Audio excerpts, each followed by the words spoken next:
My name is Thomas Loveheart, and I'm an independent that is running for Utah House District 71 against the Republican incumbent Rex Shipp.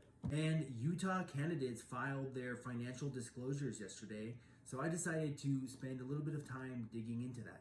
Originally, I was looking for connections between local officials and the giant push in Utah to build these AI data centers everywhere. What I found raised some broader questions about money, influence, and transparency in our political system here in Utah.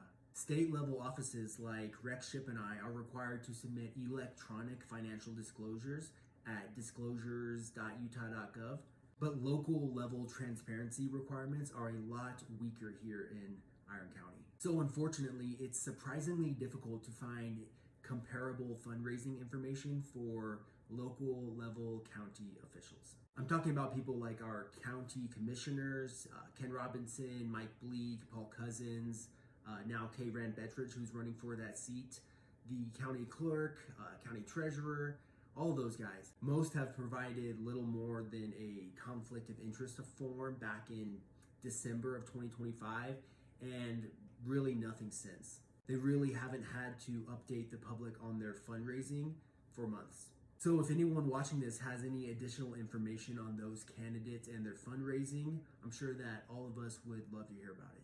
From the beginning of my campaign, money in politics has been a really central issue for me. And I believe that corporate influence over our politics is one of the reasons that working people are finding it harder and harder to achieve the American dream. At every level, from city council to the Senate, money in politics is one of the biggest issues facing our democracy and eroding our freedoms. It's how these powerful special interests like big tech or big oil gain access, influence interest, and shift government away from serving the priorities of ordinary working people like you or me.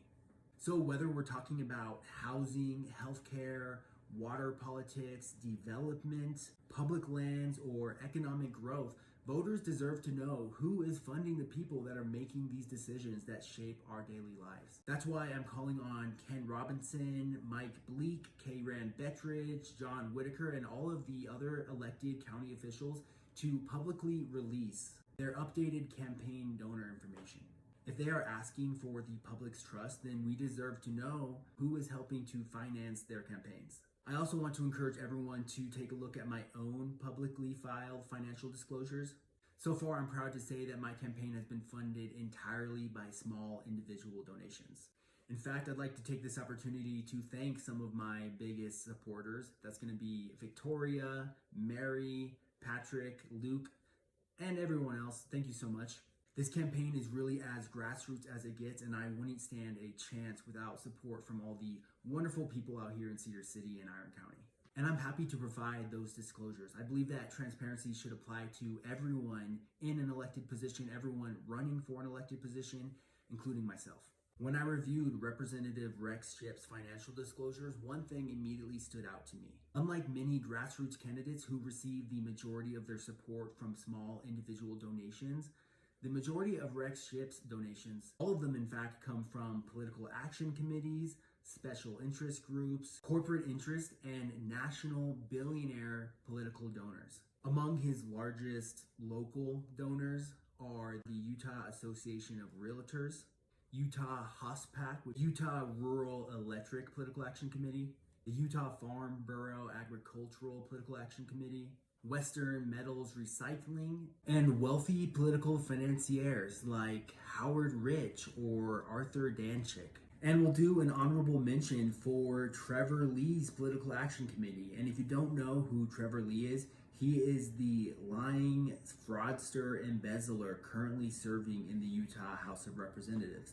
If you believe that you can tell who someone is by the company they keep, taking Trevor Lee's money doesn't really reflect too positively on Rex Shipp. These organizations exist to influence public policy. That is the purpose of their existence. They spend this money because they expect elected officials to give them something in return.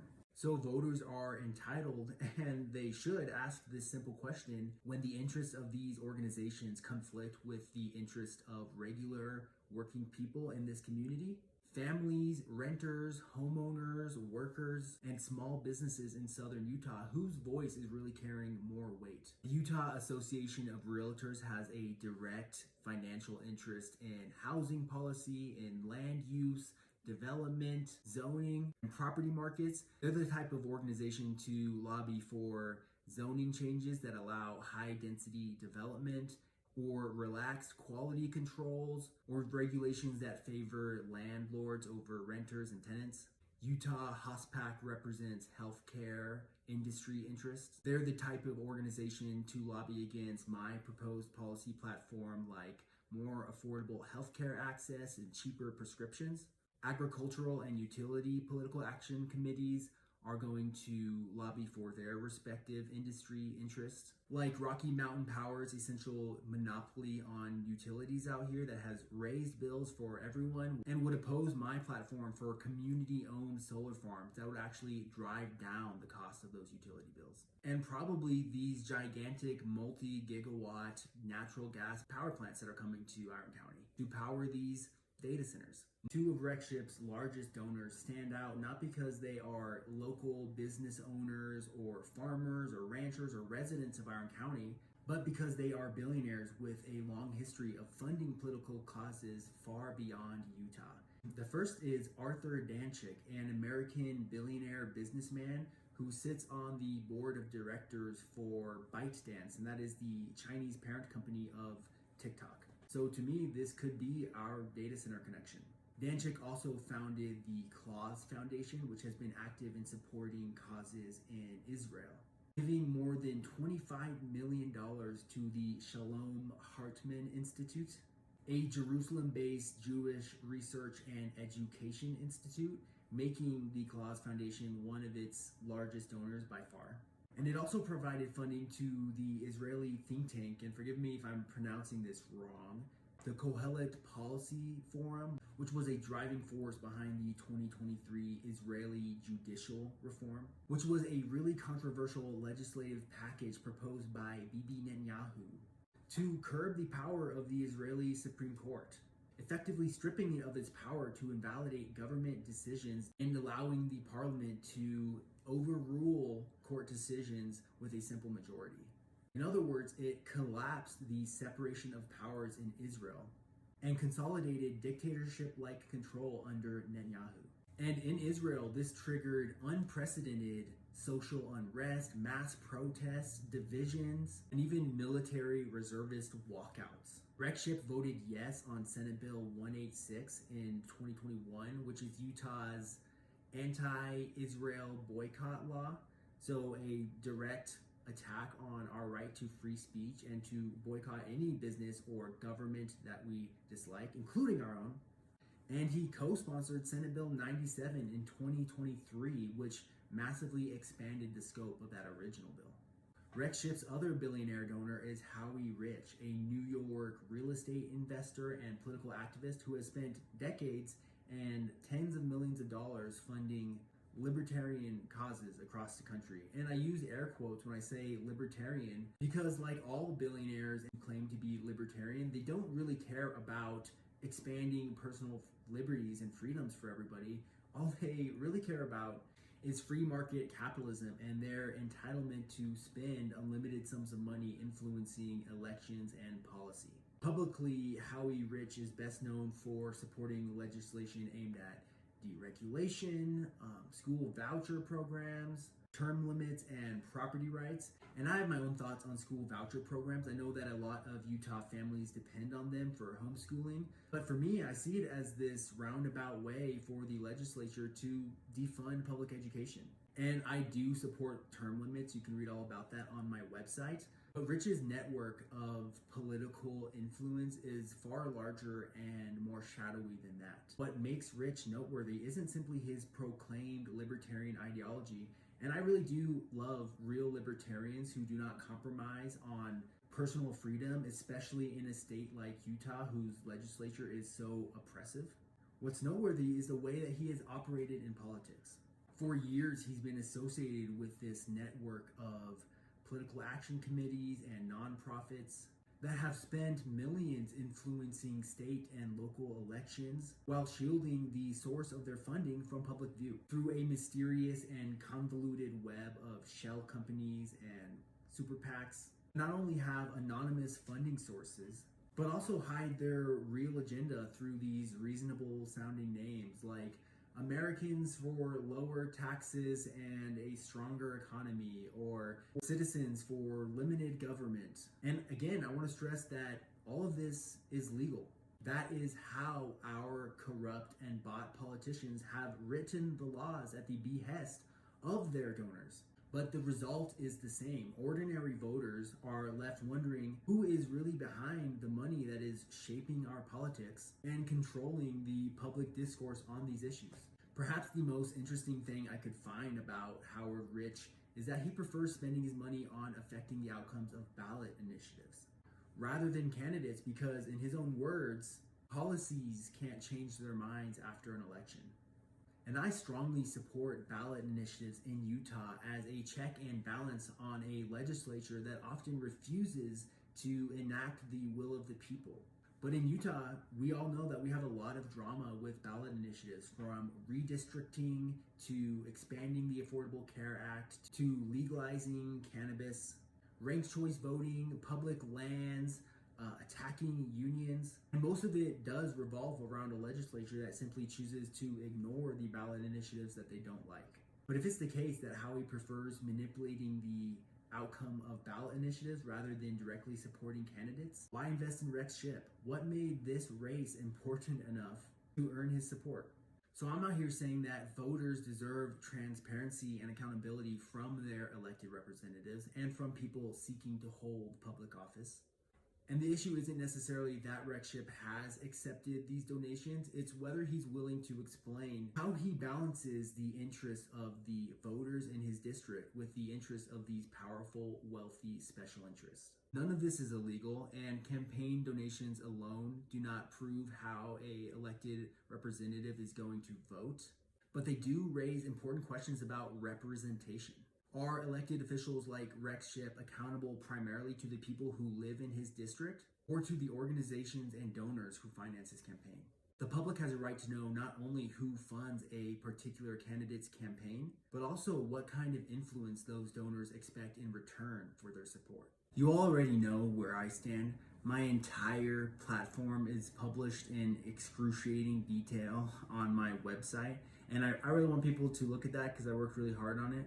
But Rex Shipp is a bit of a black box. And in my opinion, he spent basically the last 8 years in the Utah House of Representatives doing nothing, passing no real legislation aimed at solving our real problems that actually improve the lives of working families in his district.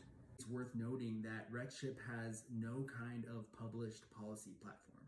He does not maintain a campaign website of any kind, and on his Vote for Rex Shipp Facebook page, the most recent post is from March of 2025. He's repeatedly dodged invitations from me to co-host community forums or debates, and he really doesn't even seem to be campaigning at all for this seat, not even commenting on some of my posts that actively call him out like this. But what we do have is his voting record, and to me it reads exactly as you'd expect from someone whose priorities are to corporate developers and out-of-state corporations rather than to the people who live here. Nothing for the real economic issues that are facing the working families in this district. Actually bringing down housing costs and their healthcare costs, and protecting our public lands, and keeping Utah and the American dream affordable for working families. The question for all Southern Utah voters is pretty straightforward. Why is a wealthy political donor from New York or a billionaire from TikTok getting involved in our local politics? What policies or priorities do they hope to advance? Personally, I think it's pretty simple. Like many of the politicians in the Utah legislature, Rex Shipp has proven himself willing to ignore ballot initiatives that undermine the power of the Republican supermajority in the legislature, and thereby their ability to sell out to corporate ownership of our politics here in Utah unopposed. You might know Rex Shipp and you might like him, but we deserve answers on this, and we deserve a real opposition party here in rural Utah. Elected officials should answer first and foremost to the people that they represent, not to wealthy donors, corporate political action committees, or national political dark money networks. Campaign donations don't prove loyalty, but they do reveal relationships. Voters deserve to know whose interests are being represented and whose phone calls are most likely to be returned. Rex Shipp hasn't responded to my invitations to debate. Has he responded to any of you about your concerns with the data centers, or with rapid development across southern Utah, or water politics? Has he answered for his support of selling off our public lands or attacking unions? Has he even campaigned for this seat at all over the last 6 months? Or has he spent all of that time soliciting donations from wealthy donors and special interests like these? Most residents of southern Utah are focused on the issues close to home: housing affordability, water security, responsible growth, good jobs with fair wages, rising healthcare costs, inflation, and preserving the character of our rural community. When campaign donations come from wealthy donors with national political agendas, voters deserve to know whether any of their local concerns remain a top priority.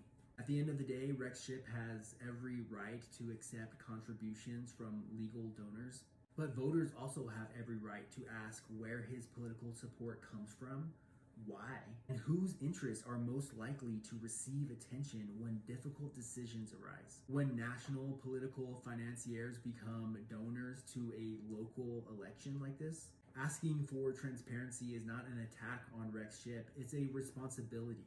The people of Iron County deserve clear answers of why these donors chose to invest in this race and what they expect to get out of it. As we get closer to the November midterm elections, more financial disclosures will be released from myself and Rex Shipp, and I encourage you to look at those and donate to my campaign if you can. But you can learn all about where I stand and what I believe in, and the future for Southern Utah that I'm fighting for on my website at voteloveheart.com. My name is Thomas Loveheart, and I'm an independent running for Utah House District 71. Because we deserve a new kind of politics out here, one that actually puts working people first.